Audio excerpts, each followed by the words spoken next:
Welcome back to our channel. My name is Alexa, your Netball Bestie, and together with Jenna, you're listening to your Netball Besties. We've just finished round 5 of the Suncorp Super Netball, and we've had a couple of blowouts, but also a couple of tightly contested games this week, along with a bit of resurface drama from the Firebirds, which we will touch on. I personally was not expecting what she said on Pivot, so I thought that was quite interesting, but we'll touch on that after our game analysis. We also have some pretty interesting drama coming out of the NSL, which we'll also touch on. This is actually something that I've been asked about so many times to do a video on TikTok, but I wasn't on top of everything, so we will touch on it now. Before we move on with the episode, we do have a little bit of an announcement in regards to going forward and what our episodes are going to look like. As some of you know, Jenna is pregnant at the moment, and so we've decided in regards to cutting back travel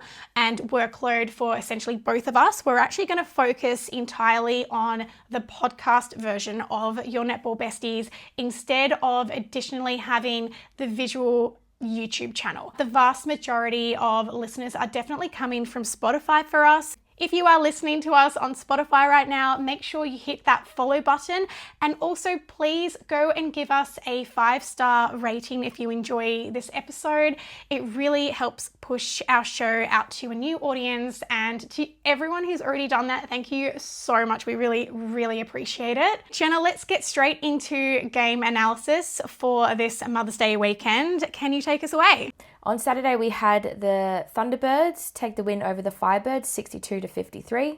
Then we had the Fever versus Mavericks, and the Fever took the win, 78-61.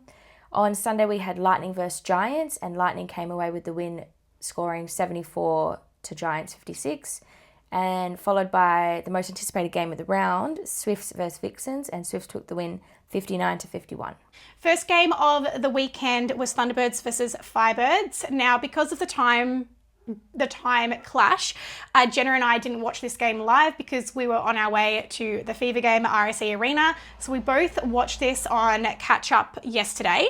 Now, the Firebirds, there has been obviously ongoing controversy, which I think it would be really unfair not to mention. This is obviously going to affect team morale and everything in regards to the allegations that Remy Carmo put forward against the Firebirds when she was a contracted player, and how she believes that was mishandled. Obviously, there's a lot of media coverage around this. I thought it was interesting that her good friend Ruby Bakewell-Doran actually came out publicly in support of her friend Remy. So I thought that was really brave of Ruby, considering obviously she also has a team to lead, and how that could potentially be a conflict of interest, but I have so much respect for her to be able to balance that. So starting with that point, let's talk about how the Firebirds actually performed, because obviously we saw an absence of Tipidwan. We spoke a lot about Tipidwan's performance over the whole season. We mentioned a lot about it in our last episode for round 4. So were we surprised to see her out? And I know there was apparent injury niggle, but a knee niggle supposedly. Do we think that's really what happened here? I don't know. I think very convenient timing. The stakes are high, and if you're underperforming, you're going to get pulled. And I would actually probably think maybe that would be the case. It's hard to say, because obviously it really is hard to say. It could have potentially been an injury, but then if she had been on the bench, would she have been played at all, given how she is performing at the moment? And I really don't like being, I don't want to pile on someone and, essentially give anyone shit for not performing, because we have seen players over the last 2 seasons completely turn their seasons around. Like, I have a real pet peeve. Like, for example, when Courtney Bruce wasn't performing her best, and we'll touch on her performance a lot more in the episode, but when she wasn't performing her best and you just had everyone coming out saying she should retire, for goodness sake, people are allowed to not be in form after an injury for a while, or for whatever might be going on in their personal life. They are just humans. But just look at how incredible she is performing now. And we've seen that across the board, even with Jo Harten, people calling for her retirement. Everyone's so quick to call for retirements as well. Oh my goodness. One bad performance and they're like, they should retire. What are they doing? Oh my gosh, it's ridiculous. People are humans. We are not machines. And so we have to give people grace. So having said that, I would love to see more from Tipper Dawn. I don't want to write her off completely based on how we've seen her perform. Obviously, we only want the best for the players and we want to see their best performance on the court. And so far, we haven't seen that from Tipper, but we'd love to see more. We want that turnaround for her. Definitely, definitely. So what else did you notice from the Thunderbirds? Obviously, they're still missing their, key pillar in the defense end, but I believe Latanya Wilson had a fairly good game. I definitely thought Latanya definitely stepped up for her side. She had a really good game. She was able to get ball for her team when they needed it. I thought it was really interesting in pivot. They cut back to a snippet of Petty really revving the team up in the huddle and how that was such a turning point for the Thunderbirds. And it just goes to show how important it is to have that voice of reason that's going to either calm the farm for everyone or stick a rocket up their ass. Yeah, sometimes it's needed too. Sometimes, a little bit of a spray gets you going. It could have been anyone's game up until the very end, and then we saw the Firebirds start to just lose a bit of steam. I also thought Shira had a really good impact on Aiken. She got a lot of ball off Aiken too, and she put the pressure on her, and which also could have been part of the reason that led to Aiken missing some shots. And yeah, we did see on the rebound. We did see Romelda not playing, her top form this game. We almost kind of saw her revert back to how we'd seen her play when she was a Firebird, which was, essentially holding the highest count of your own rebounds. Yep, I think she's definitely leading that. We saw a little bit of that in this weekend's game from her.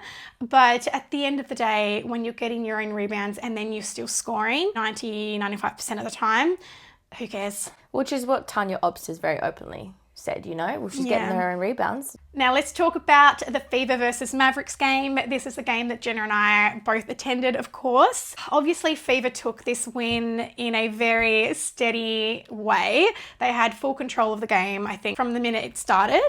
Jenna, tell us a little bit more about how this game went. I thought it was just, once again, a really strong performance from Fever. It was a consistent 60-minute performance. They did not relent. My first thought was I thought Shanice Beckford absolutely had a killer game. She was in everything. Her accuracy as well, saw an improvement in that. So maybe she is doing some fatigue shooting at training. I was just really impressed with just how seamless every single person on the court was just doing their job. They were doing what they were there to do. I've really loved the growing connection between Jordan Kranzberg and Fowler. I feel like Jordan was just citing her so well, and even having Zoe Kranzberg on the bench to chuck on into centre to constantly have the fresh legs going. I mean, who doesn't want two of the same literally, person? I know. I remember seeing them debut a couple of seasons ago and immediately just being blown away by how brilliant they were in the centre court. And then obviously there was the addition of Kelsey Brown, who joined the Fever lineup last year, so there was almost just a lack of space for them to grow. But now that Kelsey has stepped back from that starting lineup, huge opportunity for the Kranzberg sisters, and they are really running with it. And I wonder as well, if we continue to see such good performance from Zoe Kranzberg, will she be named then in the team as the replacement for Ruth? It's so funny if you see them both on the court at the same time. Obviously with trees can't tell difference. They have to make sure they always have a different hairstyle. Gotta look at the socks. Yeah. Jordan's always got some very fluorescent socks on. Okay, let's talk a little bit about what went wrong for Mavericks, because quite a bit did. We had an extremely high unforced error count. Yes. This is something that they... Tracy Neville talked about in the post-game interviews as well. And this was actually something that seems to have been haunting them for a few games now. They are really falling apart with their own errors. Some of those obviously did go to missed shots. We saw Sasha shooting multiple misses in the beginning half of the game. The 1 point as well where she had, was it 3 or 4 attempts at a super shot? And it was just miss after, and I'm sure that, there probably is a lot of emotion. That was her first time playing for Mavs back in Fever. territory. So there could have been, I think you could definitely see, she looked fired up, but you could definitely see there were probably nerves underlying. But Absolutely. yeah, a lot of I think missed shots. you and I in particular have been extremely, I think, understanding and patient, obviously, with Sasha's journey. We've met her, we adore her, and obviously she was, a Fever star for a long time for us. I think she really needs to be working on her mindset, because at this stage in her career, at this level, and we talk about this a lot, is the difference is not down to skill. We all know she has skill, we all know she has the ability. It's down to overcoming and overpowering negative mindsets, fears, and not letting that creep into your game and your performance. And at the moment, it feels like that negative mindset is winning the battle here. Do you even think that maybe if we were to have seen her introduced as more of an impact player to start would be helpful? Do you think maybe the pressure is just getting to her a little bit as well? Essentially come back and be firing like she was? I think Mav's biggest mistake was not re-signing Gabby Sinclair.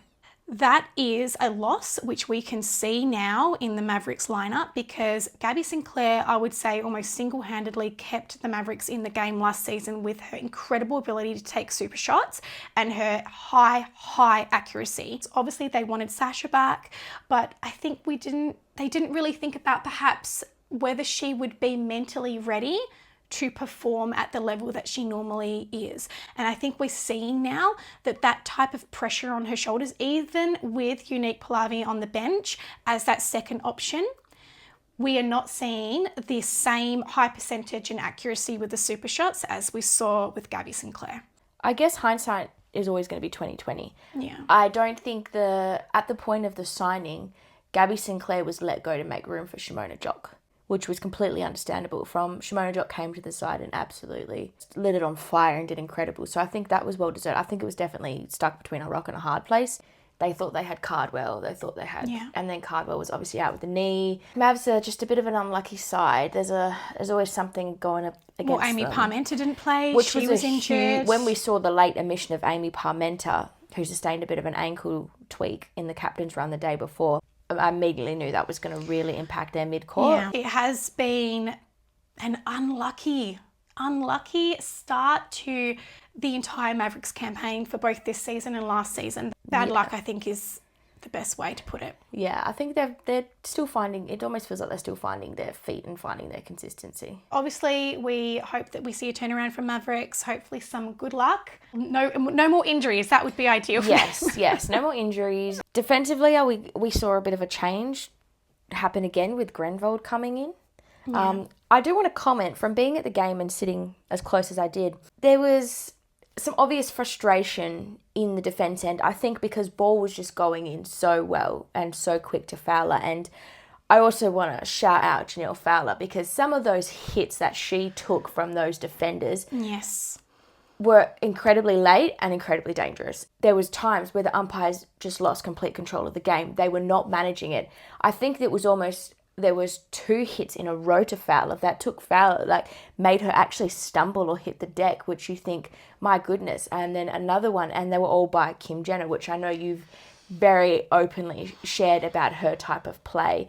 But I do think it's getting to a point where it is dangerous and it needed to be addressed. And instead of just being adjust your timing, no, it should have been, okay, this is enough, because we saw Janelle actually take a head knock at one point as well and end up laying on the floor. And if you can take down a tower like that, you're not doing something right. Well, I feel like there's an element of it's deliberate. And that's what it feels like, because it's always late. Because they know that the amount of options they have to outplay or get around a player like Janelle, because of her height, because of her strength, because of her ability, they fall back to essentially body contact. Definitely. That is the only card they have to play. Yeah. And when that is your only card to play, you go hard and you go intense, and 100% that needs to be reined in, because where does it stop?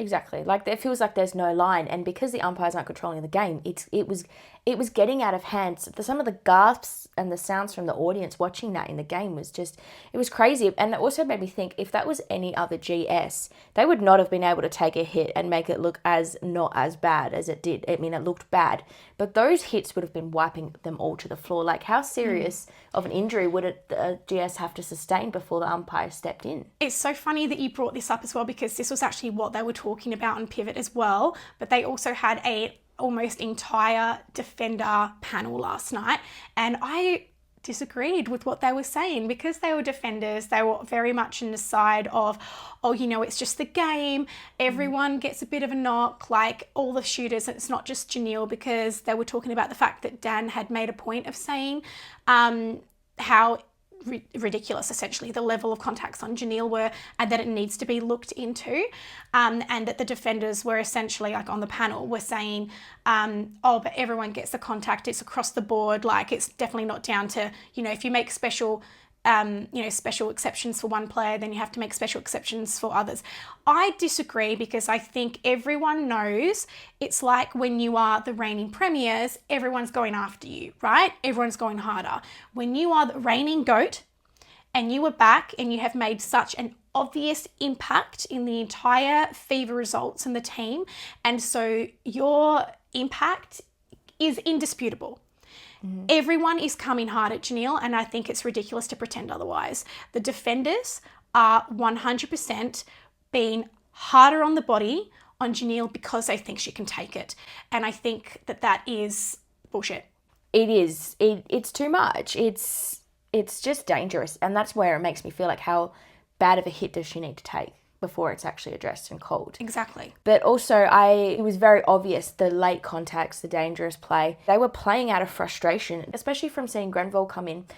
It was written all over her face. She was eye-rolling umpire calls. Oh, bad sportsmanship. The umpire's calling obstruction. She's pointing, going, no, I wasn't. And, like, don't argue with the umpire. I think she got pulled out of sight at one point, and she was talking to the umpire. She'd say, you need to stop talking. But she still continues to make comments. And also, being a youngster coming into the line, you're going up against the best of the best. And in terms of experience, you're a lot lower on the pyramid. 100%. You need to keep composure in these moments when but you're going up against the best. But also, this wasn't a close game. This was not down to 1 or 2 points where the frustrations can be understood. Yeah. This was the Fever had such a solid lead from the get-go. Yeah. This was not a close game. Yeah. There is no point getting frustrated about those small, minor things on the court, because at the end of the day, they were the stronger team overall, and that kind of attitude is it's an ick. It was a real ick. And defenders that are super rough and on the body aren't always quote unquote better. We see Shamira Sterling, she's probably one of the most cleanest 100% defenders, and look how impactful. Yeah, and I must say, Clow had a much better week this week.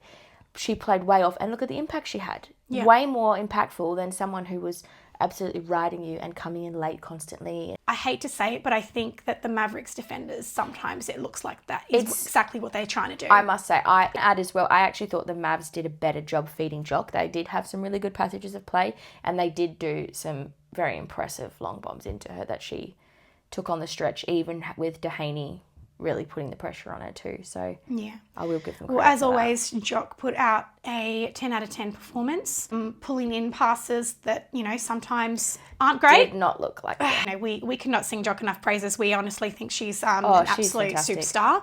And, you know, when Janelle does retire eventually, I think Jock is definitely in line to be that starting GS for Jamaica. No questions. No doubt, yeah. So, yeah, huge fans of her. Now, let's get into the Lightning versus Giants game, because, this was an emotional roller coaster.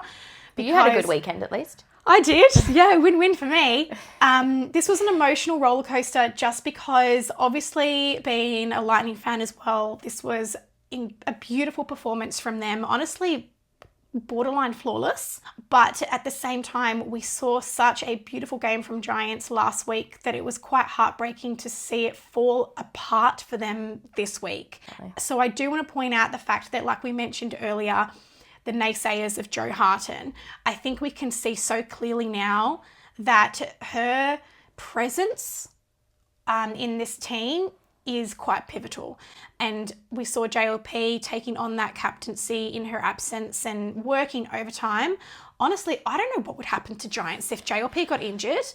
That team, touch oh wood. my gosh. JLP and Slager were the only ones that fought till the very last whistle. They fought hard for ball, and I did feel bad for Jamie when there were times where she would get that ball and then bang right back to the other side, and it was like, all that work, they really tried hard. To watch because she herself, not perfect. We've seen high penalty counts from her, but she's phenomenal. She really is. And netball is not a one-man sport. It's a team sport. You can't pass yourself. You can't, all those things that you have to rely on your teammates to make that work. And sometimes there is an element of she's carrying a heavy load in that mid-court for everyone else, and it can be disheartening, I can imagine. But let's talk about everything that Lightning did right, because the list is long. Honestly, I could not be happier for Cara Conan right now. I spoke a lot about last week how her game has really improved since we saw in the first couple of rounds she was being put in the GA bib quite a bit, and we weren't really sure why. Obviously, they had the injury niggles with Steph, but my God, has she grown. Her performance now compared to how she was last season is honestly like two completely different players. She is so confident. She is so strong. Her passes are beautiful. She comes out of that circle almost guaranteed. She's going to come out of that circle on phase 2. And yes, that was an interesting stat that I heard. But then as soon as I heard it, I was like, oh, she does. She really does. But a lot stronger this time. She's been doing it for a long time. She's looking good. She really is looking good. Even the Cara and Steph connection, I thought was just spot on. Giants just couldn't. It was all too easy. Giants were pushing them out the circle, but they weren't fussed because they were hitting that drive so hard and getting in there without a defender inside. Yeah. But that was also when I thought, well, how is the Giants defense not clicked on that they've been doing this for the past 12 minutes? Yes, well, in the first quarter, that's exactly what happened. And we saw throughout this game some beautiful passages of play for the entire attacking team. Honestly, it was like a training drill at this point. It was so perfect and the timing was impeccable. Lightning speed, literally.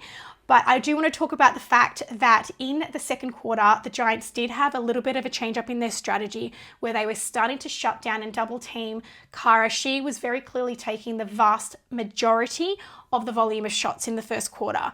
But what they completely forgot is that Steph Fretwell can switch immediately and instantly then become the volume shooter in that quarter, and that is exactly what happened. It was like the most perfect transition of quarter 1. Cara was the go-to goal converter, and quarter 2, it just was an easy transition to Steph, and she was essentially unmanned for the entire second quarter. She just had her run of the game.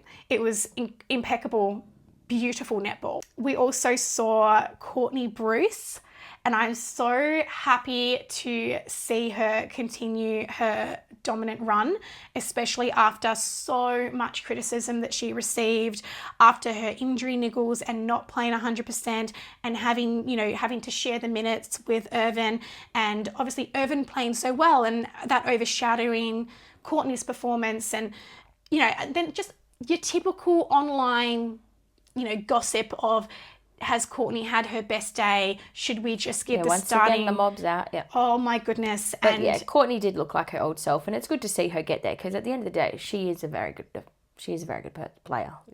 So you can't talk that down. No one positions themselves for that rebound like Courtney. She puts pressure on the shot and she stays in play, and then she is able to spin around with perfect timing, shut that shooter's option to drive in for their own rebound, and then it's all hers. That whole space is for her to take that rebound. Absolutely love seeing this from her. Well, the Giants just struggling in the circle, missing shots, not even being able to get their own rebounds, silly passes when Irvin's standing right there. Yeah, look, the Giants' super shots do essentially remain the only thing they can rely on at this point. Yes, and we've seen it. We've seen it time and time again where they will be down and then they will heavily attack the super shots. But just to it was like it wasn't their day. They were missing shots. They were unable to get the rebounds. Having said that, this is also, I've made a note that this is a key factor that Lightning need to work on, because when Giants did start getting their accuracy in with those super shots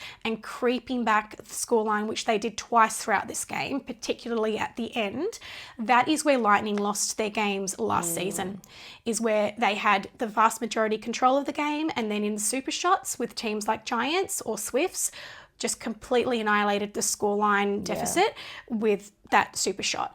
And as much as we, love our super shot shooters in Lightning, they are not the most accurate. They very much either have an on day or an off day. This day in particular was an off day. We saw Riley, I think, missed 3 attempts at the super shot at the end of the game. Yeah, there were a couple missed. And don't get me wrong, I love seeing Riley on the court, especially with games like this. And, we've spoken a lot about making sure that you have your bench players getting their minutes when you're well ahead. Get them on the court, get them that experience. Steph Fretwell always seems more than happy to give that her time up on the court for new players to come on. When you're so far ahead, sometimes you get sloppy. But speaking of being so far ahead, I thought this would have been a great opportunity to see Kyra trying to put up twos, get the eye in, get more familiar, but we didn't see her go to post. She just kept chipping away with the ones. I have a fear that she's going to revert back, to where she was. We've just seen this really good improvement. We've seen her attacking the super shots. I just want to see her continue to grow. 100%. I think we will. I think we will see that more from her, especially given, I think how much she's seen the support that she has from the fans for that and her team. I too would love to see that from her.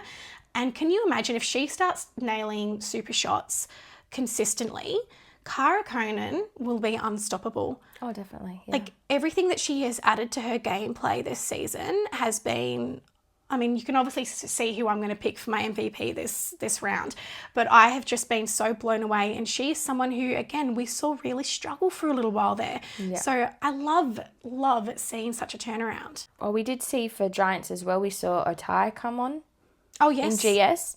And one thing I thought was really interesting was Giants found themselves towards the end 20 goals down and didn't even try to put up any super shots. Well, complete disconnect. Like, we actually saw 2 passes, one from JLP and one from Sophie Dwyer into Matisse that went completely miscommunication, opposite direction, a mistimed dodge.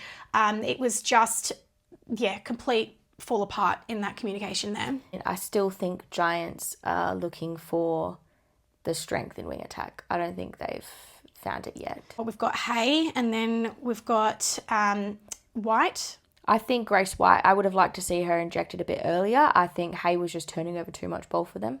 Give your bench a run. Once again, we were seeing Giants being so hesitant to make any changes. If you're 20 goals down, rotate your bench. Give them a fresh leg. Change something up. It felt like they conceded there. It did. And if you've conceded, then why not blood you young? We actually need to talk about Liz Watson today.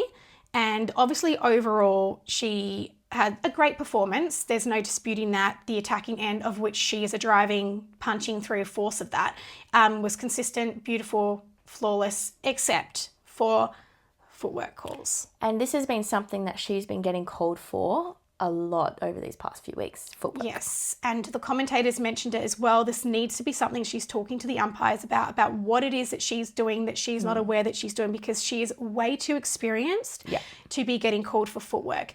Now, I do want to point out a correlation. I'm not sure if it is related at all, but I remember this conversation taking place on Netball Talk. Someone brought up, why doesn't Liz Watson ever get called for her footwork? And we have actually, I have seen that.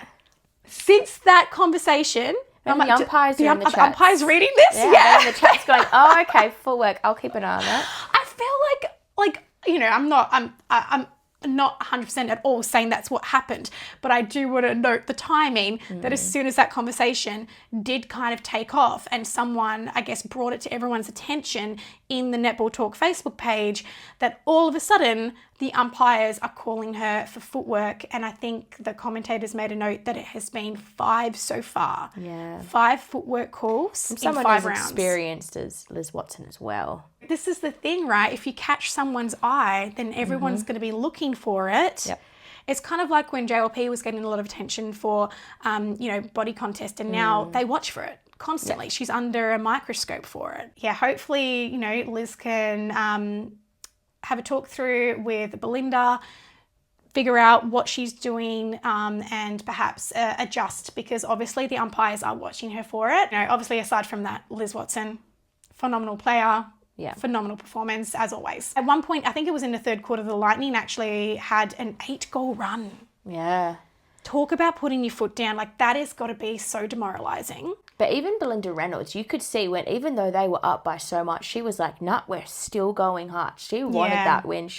I must say though, Lightning were hungry from that first whistle. They were hungry. They wanted that win. And that's what you want to see from them. Well, because you can see, obviously, with the way that the ladder was sitting, that is all percentage. It is, yeah. All percentage. So you cannot just settle on, okay, we've definitely got this win. Let's just keep possession and chill.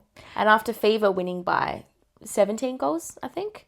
Yeah. Lightning ended up winning by 18 goals. So they needed, I bet they would have been sitting there going, all right, we need this percentage. Well, I mean, it's a shame that we obviously saw the missed super shot attempts towards the end, the last 5 minutes of the game, because they were actually on track to make it like a 30-goal win. Like if they had kept going and not lost possession on those missed super shots, then they could have actually, they were on track. Yeah, definitely. But, they still won by a lot, and congratulations, obviously. Honestly, I would say like a near perfect performance. Let's talk about the final game of the weekend. Jenna was literally just saying that she has so many notes of the frustration through this game.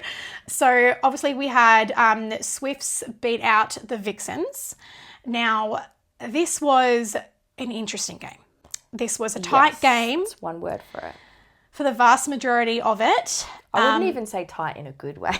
No, it was kind of like a shit show all over the court. It was one of the most messy games I've seen from both sides. It was just sloppy. It was. And something that I think we should note is really seems to be Vixens' downfall this season is they have always been known as being a very clinical team. Mm-hmm. But so far this season, other than their game against Mavericks, where is the clinical play? Yeah, we've not been seeing it, especially in their mid-court. I feel like they had one of the strongest mid-courts. And there's just a bit of disconnect for sure. We saw some overshot passes in. It was just some judgment calls that were really interesting. I mean, obviously we can't compare the two performances back to back because of how, I guess, different the level of opponent was. Last week they played Mavericks, very different placement on the ladder to the Swifts, undefeated so far, extremely strong team, and like I said, yet to be defeated. So different opponent brings out a different level of performance. Definitely. And I think we've seen that in Vixens. It seems that as soon as they are challenged, any kind of clinical play goes out the window. Yes, and that's what we saw off the back end of last year, and that's what we seem to be continuing to see this year. It's like as soon as something strays from their specific game plan, they don't know how to combat it, and they don't know how to bounce back from it or adjust in the moment. So what stuck out the most for you during this game? I would definitely say, I think from the get-go, Swift's defense was just solid, rock solid, especially in that circle. Like in Clout 8, oh my God. Sarah Clout, she was in everything, and I actually think it was probably one of her cleaner games. Usually we see Swifts are typically quite a heavy penalised side defensively. Especially Maddie Turner, yes. Especially Maddie Turner. But Clout, she had a hand in everything. She was everywhere all at once, and just the immediate defensive pressure, I think, is actually what ended up getting Swifts across the line. Credit to Dylan. Because he was very involved in the direction of their play in that game, very vocal, and he's obviously added some really, some real changes in how clean they've become. Definitely. I would definitely say you can see his presence there. The defensive pressure was so good that it was forcing Vixens to really have to pass that ball around. And the extra passes that each pass they had to do, the extra one was another opportunity at, turning over ball. And in a lot of instances, when they were forced to do those extra passes, that was where Swifts were winning most of their ball. But one thing I did also notice was Vixens, it was almost like they cited the Swifts defence and they thought, oh, okay, cool, there's two defenders there, but Sophie standing right behind them, I'm just going to try and force the ball through, and it would result in a turnover. And that was something that I saw was just a consistent thing they seemed to do throughout the game.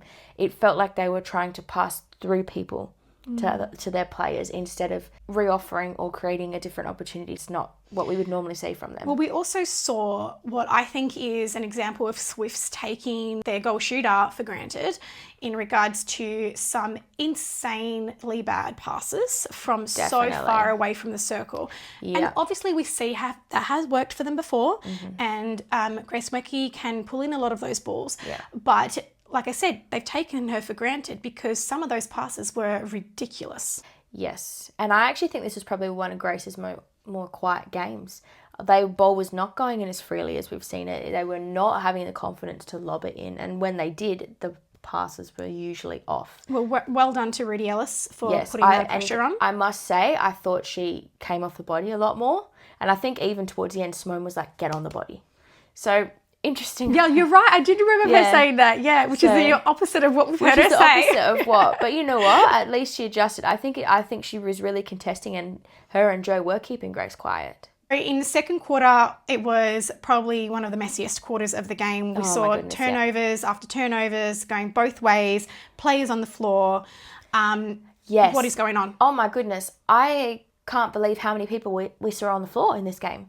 This is what just goes into the whole scrappy. I feel like everyone at least hit the deck once. So Vixens, I think they held the lead by fraction at one point in the game. And then obviously Houseby enters the super shot space, and we know she's dangerous. Completely changes the entire momentum of the game. She is just unbeatable with her super shots. And I also thought with Grace being more quiet, I thought we actually saw Houseby step back into the game a little more because Houseby has been more quiet these weeks. So it was good to see. Even though you wouldn't know it because her leaderboard with net points is always so high. And I suppose she's racking those up with all the feeds. Yeah, definitely, yeah. But no, you're right. As an actual shooting player. Yeah, she was. This is probably the most we've seen her shoot. This season, yeah. See, an interesting thing that the commentators did say was by quarter two, 10 minutes into the quarter two, there were 25 general play turnovers between both teams. We did see Simone at one point call a halftime, and the first thing she said to her team was, calm your farm. Yeah. Just calm your farm. I think closely after that, we saw a absolute classic Maloney rev up in the circle. Oh, yes. Oh, if Kate Maloney's good at anything, it's getting her team fired up, you know? I know. We've got to start putting some of Maloney's quotes on a T-shirt, I think. Yeah, that's probably not a bad idea. Another thing, let's obviously talk about the huge absence from even the bench, which is Sophie Fawns. Yes. Our views on Sophie's absence have not been, we're clearly not the only people to notice this. We're listening to the Netty Life podcast and they actually mentioned that she played the reserves. Was it the reserves that she was playing? It was either the reserves or the state level. And that she had her coaching team, the Swifts coaching team, on the bench watching on, and unfortunately she did not perform. Yeah. And to not be performing at that lower level, like we've said, we don't like to write players off. We obviously are very aware that players go through lulls and, highs and lows throughout your career. If there is any injuries to the shooters, then Sophie Fawns is still actually the only option. They could pick her, which you would think ideally they would. Or they could name a replacement player in the face. I'd put money on that's exactly what they would do at this point. It's disappointing to see. It really Obviously, we never want to see that for no. anyone, for a young player who's just started their career. It is what it is, and we'll see what the rest of the season brings. So finally, let's talk about what the ladder is looking like. Jenna, can you talk us through the ladder? Yep, so in first place, undefeated, we have the Swifts with 20 points.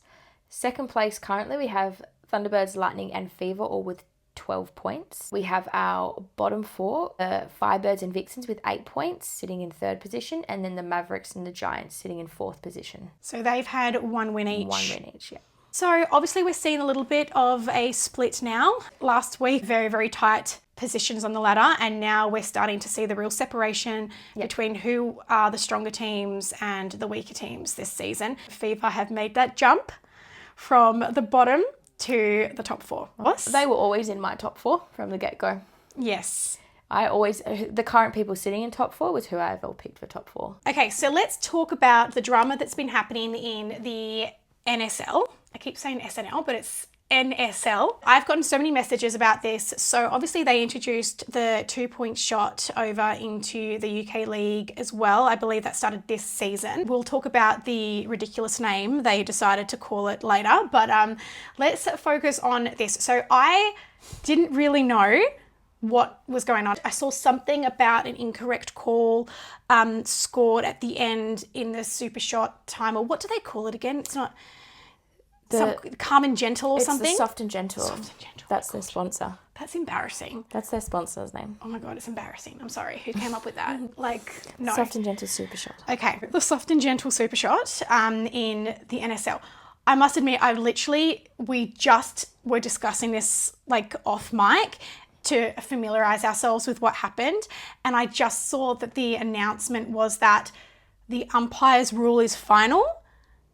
So, which blows my mind. So this was the announcement, wasn't it? The NSL official announcement is the NSL Competition Committee has reviewed and investigated the appeal received from, Nick Leeds Rhinos following their game against Birmingham Panthers at the weekend. The NSL regulations do not permit, that's bold, the competition committee to change or amend the outcome of a match following an umpire's on-court decision in respect of the World Netball Rules of Netball, and so the decision made by the umpires is considered to be final as a consequence of the result. The result stands. My God. So basically, an umpire can make a huge error, not even on a penalty or a stepping call or anything like that, but on the actual scoreboard, on how a goal is scored, and that stands. I'm sorry, but that is ridiculous. And we did see something similar with a score discrepancy back, was it last year? Yeah. The year before? For the Lightning Giants game? versus Lightning? Yeah. And Giants didn't leave that court. But I know for a fact, if that was me, if I shot that super shot, I would not leave that court until it was amended. But that makes me think, did anyone question it during the game? Did they question it after the game? Or did they sort of just let it slide? Did they notice? This is ridiculous that we are putting so much pressure on an umpire's to essentially get everything correct or potentially derail a team's entire season. That is ridiculous to put that on a human who is in a high pressure situation. But the fact that it can't be changed once we have the technology to have cameras and rewind and check what actually happened, that is insane to me. Why can't they change it? Yeah, but I also think responsibility falls on the scorer, the scoring bench. Yes. So I just feel like there was a lot of people that let that team down in that moment. But the fact that their regulations do not permit any change is ridiculous. Why not? Yeah. Why not? Isn't this why we have the technology Yes. to be able to rewind and check what actually happened? Why can't we change it? Why is the rule the way that it is? That to me is the biggest issue here. Is that if there should be a time period of when an appeal can be done, and then if it's been proven that the incorrect call was made, it should be changed. Yeah, I do think, it was definitely a hard call. I think that's the issue that we're looking at here, is the fact that World Netball need to make amendments to this, because I don't see what could potentially be the issue with changing this rule, because you would only be changing a final scoreline based on proof. Yeah. Based on an appeal and proof. Yeah. So what's the problem with that? That's a very good question. Everyone that's been waiting for me to answer that question, there you go. You have it. I'm pissed. All right, let's talk our MVP, because I've already mentioned mine, obviously. Cara Conan, I think she had a truly phenomenal game. The entire attacking end of Lightning did. But Cara, for me, has been a player who she's been around for a while now. She is an experienced player, and to see that even at this point in her career, she's had the ability to grow her game, to keep improving, to keep learning. I love that. It really just goes to show that it doesn't matter how old you are, how experienced you are, you can still keep getting better. My MVP has to be Sarah Clow. Yes. I thought she just had a fantastic game. She was able to keep defensive pressure, really quiet the connection between Garvin and Austin, while also keeping the penalty count on the lower side, which is something that is an area that she had needed to previously improve in. Her hand was in everything. She was in every contest. She got ball for her side. Fantastic game from her. We are not going to be seeing too much of a change in our Diamonds defence end this year, I don't think. I think Bruce and Clow have really... I think we're spoiled for choice for Diamonds with defence. They have definitely stepped up and made it very clear to Stacey they ain't going nowhere. No.